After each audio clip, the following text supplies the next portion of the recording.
Draw the tangent and normal to the involute in any point on it. Right? Tangent and normal જે draw કરવાના છે. I will explain how to draw tangent and normal. So let's start. So given data, diameter of circle 30 mm, length of string 94.2 mm. જો અહીંયા તમને string ની length એક જ turn કીધું છે અને સ્ટ્રિંગ ની લેન્થ તમને આપેલી છે નથી આપેલી, સો આપણે કેટલી લેવાની છે એની પેરીફરી જેટલી, રાઈટ. આમાં ત્રણ ટાઈપના કેસ આવે, રાઈટ. આની અંદર જે કેસ આવશે એ ત્રણ ટાઈપના કેસ આવશે. એક તો કે સ્ટ્રિંગ લેન્થ છે ઇટ્સ ઇક્વલ ટુ ઇટ્સ પેરીફરી, બરાબર. String length is greater to its periphery, greater than its periphery, and string length less than of its periphery, right. તો આ ત્રણ કેસીસ છે એ તમારે આની અંદર પૂછાય છે. જ્યારે સ્ટ્રિંગ લેન્થ છે અને પેરીફેરી લેન્થ ઇક્વલ્સ હોય, બરાબર. તો આ જે આપણે અત્યારે પ્રોબ્લેમ સોલ્વ કરી છે એમાં સ્ટ્રિંગ લેન્થ આપણને આપેલ નથી એટલે આપણે શું લીધી, ઇક્વલ્સ ટુ ઇટ્સ પેરીફેરી. પણ in some case they have given the string length like 120 mm ની સ્ટ્રિંગને આપણે સર્કલ ફરતે વિટાડવાની છે, રાઈટ. 60 mm ની સ્ટ્રિંગને આપણે સર્કલ ફરતે વિટાડવાની છે. So something like you can get in the data, right. So first of all you need to identify what kind of case is given, right. Case number 1, 2 or 3, right. It's so first of all you need to create a circle which has a 30 mm diameter. For that draw the center line and draw the circle, right. Diameter 3 mm છે, okay. So diameter of 30 and divide this circle into 8 equal parts. Circle of 30 mm diameter, okay. Divide the circle into 8 equal parts. If you want, you can divide the circle into 12 equal parts, right, for the better accuracy. Now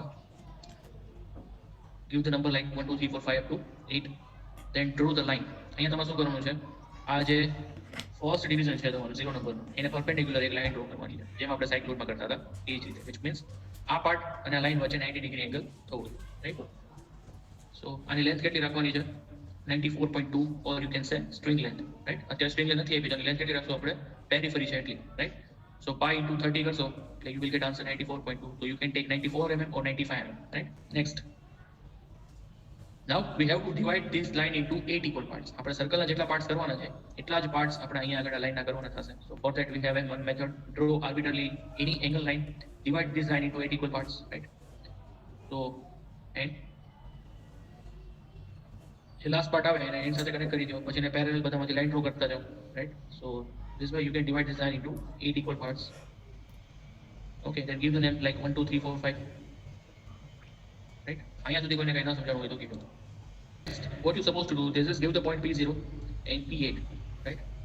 8 equal parts એટલે આપણે P8 આપ્યા, 12 pad હતા, P12 આપવાના હતા. So you have to draw the line each and every point, right, or each and every part of the circle, right. તમારે line એવી રીતે draw કરવાની છે કે આ સેન્ટર થી આ 7 નંબર ડિવિઝન છે આ લાઈનને 90 ડિગ્રી એક લાઈન ડ્રો કરવી છે. પછી આ પોઈન્ટ થી પોઈન્ટ નંબર 6 ને 90 ડિગ્રી લાઈન ડ્રો કરવાની છે, રાઈટ. 90 ડિગ્રી એંગલ છે થવો જોઈએ, રાઈટ. આ રીતે તમે ધારો કે 7 નંબરમાંથી લાઈન ડ્રો કરો છો તો 7 નંબરની જે લાઈન છે સર્કલના સેન્ટરમાંથી આવે એની સાથે 90 ડિગ્રી એંગલ બનવું જોઈએ. If you are drawing from point number 6 there must be a 90 degree angle with the line which come from the center, right.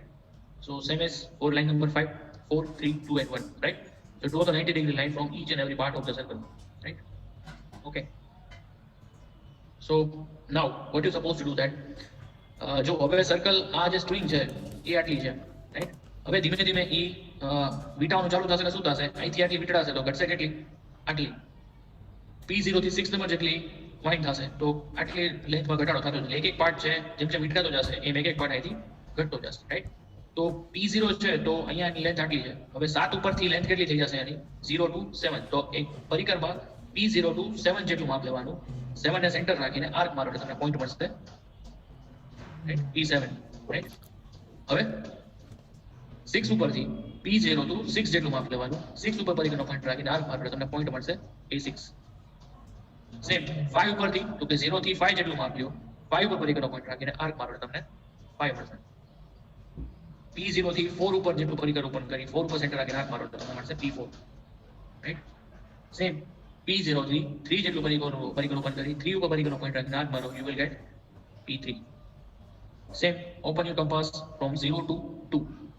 2 as a center, mark the arc on this line, you will get point P2. Same, 0 to 1, from center 1, mark the arc, you will get 0. અને તમારો હવે જે કરવો છે એ ક્યાં પૂરો થઈ જશે, અહીં આગળ આ લાઈનને પછી એની સાથે કનેક્ટ કરી દો, okay. Now draw the line, right, draw the freehand curve. give the name like P1, P2, P3, P4, P6, P7, P8, right? So this is your involute of circle. But in this case, the string length is given 120. So kyo case આપેલો છે? String length equals to its peripheral length greater than or less than. String length is greater than of its peripheral. બરોબર, પેરીફેરી જે length છે એના કરતાં string length છે વધારે. તો સ્ટ્રિંગ લેન્થ છે આમાં વધારે છે. તો આનો મતલબ શું થશે કે જ્યારે તમે એને વિટાડશો, સ્ટ્રિંગ લેન્થ વધારે હોય પેરીફેરલ લેન્થ કરતાં, ત્યારે એક કરતાં વધારે દોરી છે એનો પાથ છે વધારે આટો ફરશે. બરાબર, કેટલું વધારે ફરશે એ આપણે જોવાનું, રાઈટ? સો મેથડ આની જેમ પ્રીવિયસ હતી એમ જ, રાઈટ? ઇન સોલ્યુશન સૌથી પહેલા આપણે સર્કલ ડ્રો કરશું 30 mm ડાયામીટરનું. હવે આ કેસની અંદર જ્યારે સ્ટ્રિંગ લેન્થ છે, બરાબર, સ્ટ્રિંગ લેન્થ વધારે આપેલી હોય કે ઓછી આપેલી હોય ત્યારે આપણે સર્કલના કમ્પલસરી 12 ભાગ કરવાના છે, રાઈટ? કમ્પલસરી 12 ભાગ કરવાના છે. શું કામ? એનું રીઝન તમને કહું, રાઈટ? જો તમારે આટલું તો કરવાનું જ છે.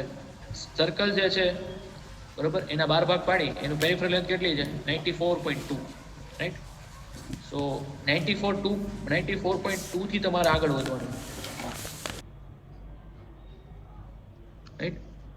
સો 12 સુધી 94.2 જેટલું માપ, બરાબર, આના 12 ભાગ પડ્યા.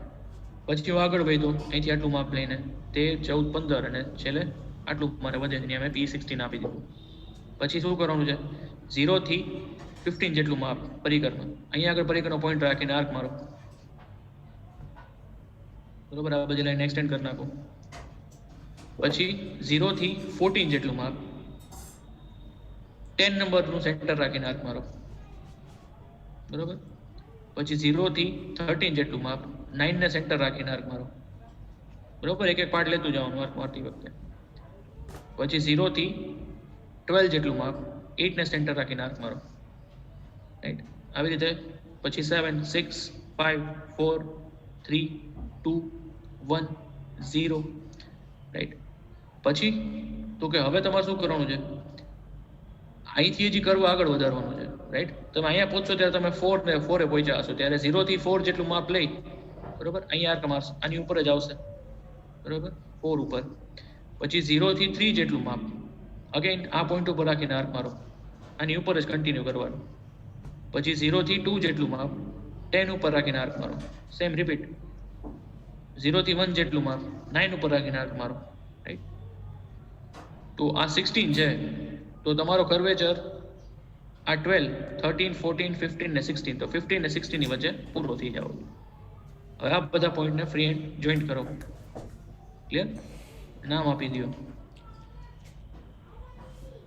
So this is your involute of circle with length is greater than to its peripheral length. સમજાણું? હું એક લાઈન ડ્રો કરી, રાઈટ? એની ઉપર સેન્ટરમાં બીજી એક વચ્ચે એક પોઈન્ટ આપીશ, રાઈટ? આનું નામ આપી દઈશ A અને 10 mm ને નામ આપીશ આને B. શું કામ 10 mm? કારણ કે ડેટામાં કીધું છે draw involute of 10 mm line or minimum 3 or 5 turns. Okay, સો આને મેં નામ આપ્યું. આ ડિસ્ટન્સ કેટલું રાખવાનું છે? 10. આ ડિસ્ટન્સ છે 10 રાખવાનું છે, રાઈટ? ઓકે, સો હવે શું કરવાનું છે? તો A ને સેન્ટર રાખવાનું. A is a centre. B જેટલું પરિકર ઓપન કરી અને એક હાફ સર્કલ બનાવો, right? A is a centre. B જેટલું પરિકર ઓપન કરાવી હાફ સર્કલ બનાવો. અહીંયા જે પોઈન્ટ ઇન્ટરસેક્ટ થાય જેને નામ આપશું આપણે A1.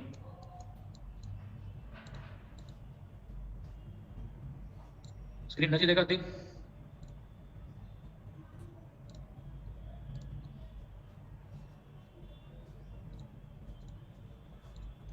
હું જે ડ્રો કરું છું દેખાય છે ને? Okay okay okay. સો આ 10 mm ડ્રો કર્યું. A થી B જેટલું પરિકર ઓપન કરીને આર્ક મારી. એ વચ્ચેની આડી લાઈન ઇન્ટરસેક્ટ થયા ત્યાં A1 આપ્યું. હવે શું કરીશ? સેન્ટર બદલાવીશ. B ઉપર પરિકરનો પોઈન્ટ રાખીશ. A1 જેટલું પરિકર ઓપન કરીને આર્ક મારીશ. એટલે મને પોઈન્ટ મળશે B1. તો આ શું થયો? Involute of line for 1 turn. આવા આપણે 3 ટર્ન લેવાના છે. તો અગેન સેન્ટર રાખીશ. A થી B1 જેટલું માપ અગેન આર્ક મારીશ, રાઈટ? અહીંયા મને પોઈન્ટ મળશે A2, right? We are making jalebi, nothing else. Okay, so હવે B થી A2 જેટલું માપ આર્ક મારીશ, will get B2, So this is involute of line for 2 turns. Same A3 B2 જેટલું mark the arc. You're getting A3 અને B3 A3 જેટલું mark the arc. We'll get B3, right? So B3 start થઈ અને B1 એ પહોંચ્યો એટલે 1 turn થયો તમારો. B1 થી સ્ટાર્ટ થઈ B2 એ પહોંચ્યો એટલે 2 ટર્ન. B2 થી સ્ટાર્ટ થઈને B3 એ પહોંચ્યો એટલે 3 turn, right? So this is involute of line. કોઈ તો આમ કરવાનું, એન્ટી ક્લોકવાઇઝ કીધું હોય તો, સોરી એન્ટી ક્લોકવાઇઝ કર્યું આપણે, ક્લોકવાઇઝ કીધું હોય તો અહીંથી ચાલુ કરી શકો.